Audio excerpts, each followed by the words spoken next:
Anak, nakita mo ba yung cellphone ng tatay mo? Nilagay ko dun sa loob ng kabaong niya bago siya ilibing. Ha? Ba't mo naman ginawa yun, anak? May mga importante laman dun. Baka sakaling buhay pa siya para matawagan niya ako. Ay, Diyos ko talaga tong batang to.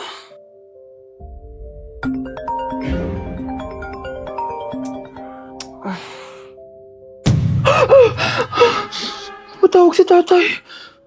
Nay, kailangan natin pumunta sa sementeryo. Tumawag sa akin si tatay. Anak, pwede ba? Wala akong oras makipagbiruan sa'yo. Marami pa akong tatapusin trabaho. Pero nay, pag di ka pa tumigil, kukunin ko yung cellphone mo. Tay, sumagot ka. Alam kong buhay ka. Sa lahat ng pwede kong makita, ikaw pa talaga. Jessica, tinatawagan ko lang tatay ko. Nababaliw ko na talaga, no? Patay na tatay mo, di ba? Baliw. Hindi, buhay siya. Ito tandaan mo. Kapag hindi ka pa tumigil sa kabaliwan mo, susunod ka na sa tatay mo. Sinabihan akong baliw ni Jessica tapos sinaktan niya ako. Totoo naman, di ba? Nabuhay ka. Anak, nabalitaan mo na ba? Ha? Ang alin, Nay? Patay na si Jessica. Natagpuan siyang walang buhay dyan sa may ilog. Ano? Ay, Diyos ko, kawawang bata. Tay, sumagot ka na please. Ikaw! Ikaw ang pumatay sa anak ko! Ano? Eh siya nga to ng away sa akin eh. Ikaw ang huli niyang kasama. Tandaan mo to. Isusunod kita sa tatay mo. Tay, hindi ko na alam gagawin ko. Sinisisi ako ng nanay ni Jessica sa pagkamatay ng anak niya. Natatakot ako. Anak, yung nanay ni Jessica. Oh, bakit nay? Pinatay daw. Binitin sa may puno. Ano? Nakakatakot na dito sa barangay natin, anak. Sinong pumapatay sa kanila? Nay, may tao. Sino po sila? Magandang araw po. Ako po si Detective Jason. Ako ang may hawak sa investigation case sa pagkamatay ni Jessica at ng kanyang nanay. Bakit kayo nandito? Dahil dito.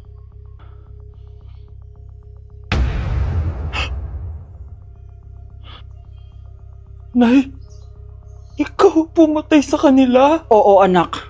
Narinig ko lahat ng mga sumbong mo sa tatay mo. Cellphone ni tatay. Pinangako ko sa tatay mo bago siya mamatay na poprotektahan kita. Kahit makapatay man ako ng tao. Sumama ka sa akin, ma'am, para ma-interview ka namin. Tandaan mo to, anak. Kahit nasa kulungan ako, poprotektahan kita. Tumawag ka lang. Guys, January 4 na. Ibig sabihin, birthday na ni Kay bukas. Alam naman natin na walang pasok bukas kasi national holiday yun. Lahat tayo pupunta sa birthday ni Kay. Etong kapatid ko guys, hindi siya papasok bukas kasi... Pupunta ako sa birthday ni Kay. At dahil bukas na yung birthday niya, bibili ako ng regalo para sa kanya. Magluluto din pala ako ng handa para sa kanya kasi potluck daw bukas. Guys, nandito na kami sa mall kasi mamimili na ako ng regalo para kay Kay. Hindi ko nga alam kung anong re-regalo ko sa kanya. Kung sapatos ba, cellphone, tablet, bahay, kondo. Nasa grocery kami ngayon kasi ipagluluto natin si Kay ng spaghetti. Kasi birthday nga niya, di ba? Next na handa is mawawala ba sa birthday ang Shanghai? Tara, bili tayo ng ingredients. Guys, nasaraduhan na tayo ng mall. Uwi na tayo, tara. Guys, ito na pala si Kay eh. Ang hindi ko kayang mawala. Charan! So, ito yung mga regalo ko para kay Kay. So, unahin natin dito. Ano kayang laman neto? So, binilang ko siya ng deodorant. Kailangan ko bang explain ko para saan to? Next naman natin ito, guys. So, guys, binilang ko siya ng shoes. Sabi niya kasi favorite color niya yung blue, kaya binilang ko siya ng pink. At ito na, guys, naubos pera ko dito. Kita niyo naman yung logo na yun, no? May kagat yung mansanas, oh. Ano kaya laman neto? iPad? iPhone?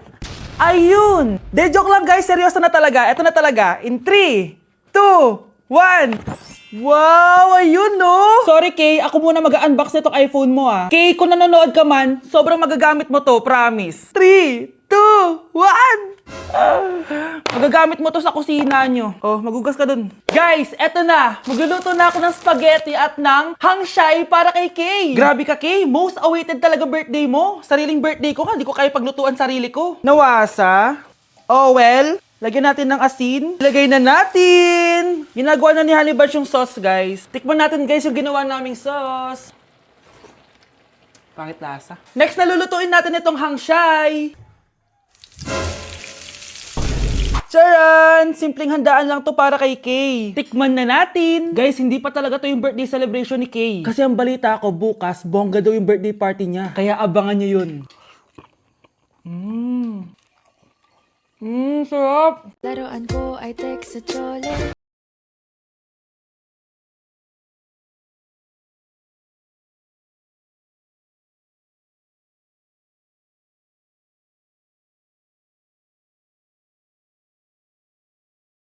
Birthday na ni Kay! Happy birthday, Kay! Birthday na ni Kay! Birthday na ni Kay! Kaso may kailangan ako sabihin sa'yo, Kay.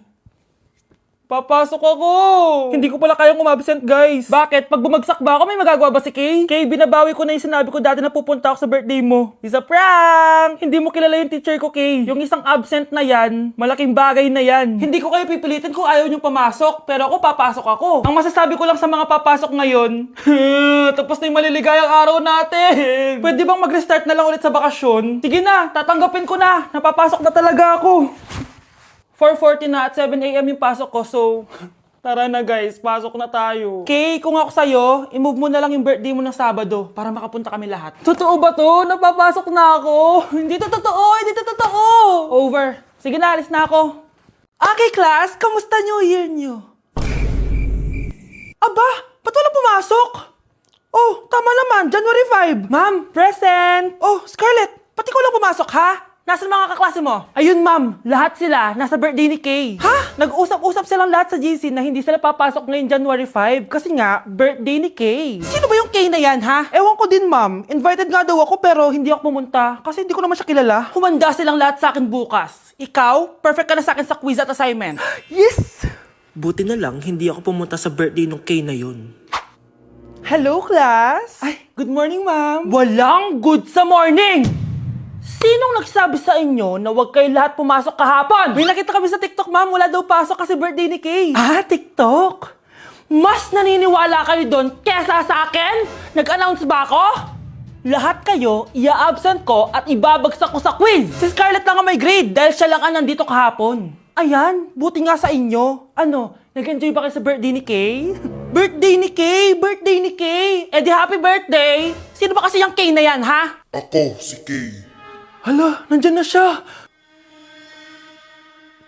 May problema ba kayo sa pagpunta nila sa birthday ko?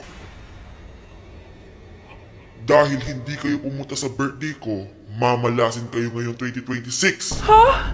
Sa akin dapat yung 2026 eh! Hindi! Hindi! Hindi!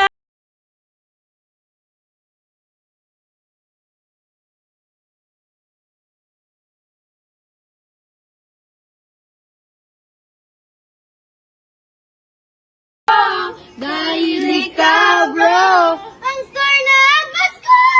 May tatalo pa ba sa Pasko? Yuck! Ang cheap naman ng uniform nila. Mukhang maasim. Walang class. 2025 na Android pa din ang cellphone. Kahit siguro Messenger naglalag dyan.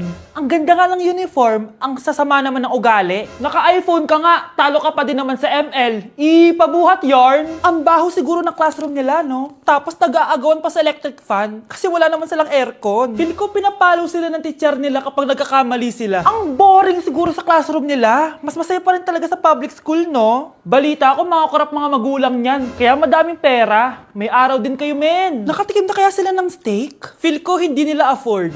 Nakatikim na kayo ng pagmamahal sa magulang? Oh, sa pool! How dare you? Isang pitik ko lang, tumba ka na. Pipitik ka pa lang, tumba ka na. Tara na nga.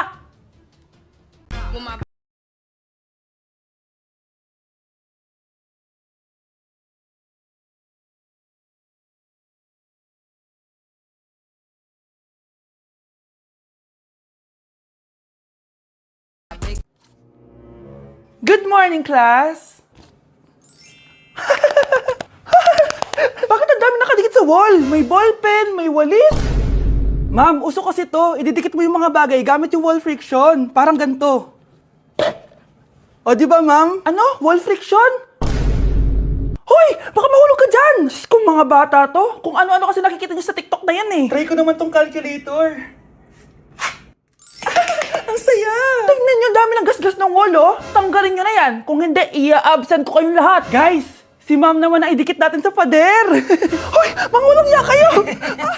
Ma'am, huwag kang matakot, ma'am. A few moments later. Hoy, ibaba niyo ako dito. Guys, dismiss na daw tayo, sabi ni ma'am. Uwian na. Hoy, isusumbong ko kayo sa principal. Love mo ko, di ba? Bakit mo ko iiwan? Papuntahin ko si Nami kasi babes umiiyak ko. Ba't ko umiiyak? Bakit mo ko iiwan? Saglit lang. Love mo ko, di ba? Bakit mo ko iiwan? I think it's so easy to fall Ladies and gentlemen, mga ikasiko kabukanan, let us all count down Sana maganda. and lift our eyes. 3, 2, and 1! Ayan, this signals that the spirit of the season has a... Magkano budget dyan? 500 peso?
Okay, class! Namiss nyo ba ako?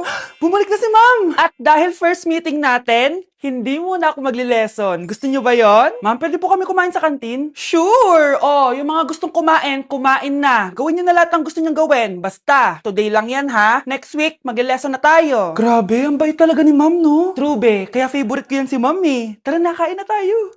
Okay, class. What is the powerhouse of the cell? Scarlett? Ano ba yun? Starts with letter M. Mitochondria? Very good! Kaya mo naman pala eh. Thank you, ma'am. O, class, mag-e-exam kayo ha. Dinalian ko na to para sa inyo. Lahat ng nasa lesson natin, nandito. Okay, get one and pass.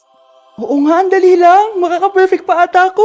A few moments later. Okay, time's up. Pass your papers. Wow naman, lahat kayo nakakuha ng high scores. Magaling ka kasi magturo, ma'am.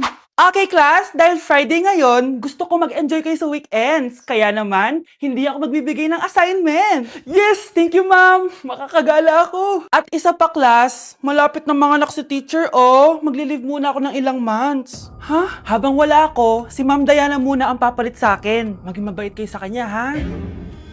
Hi, class. Namiss niyo ba ako? At dahil first meeting natin, may surprise quiz kayo. Nandito na naman yung pet peeve ko. Hindi!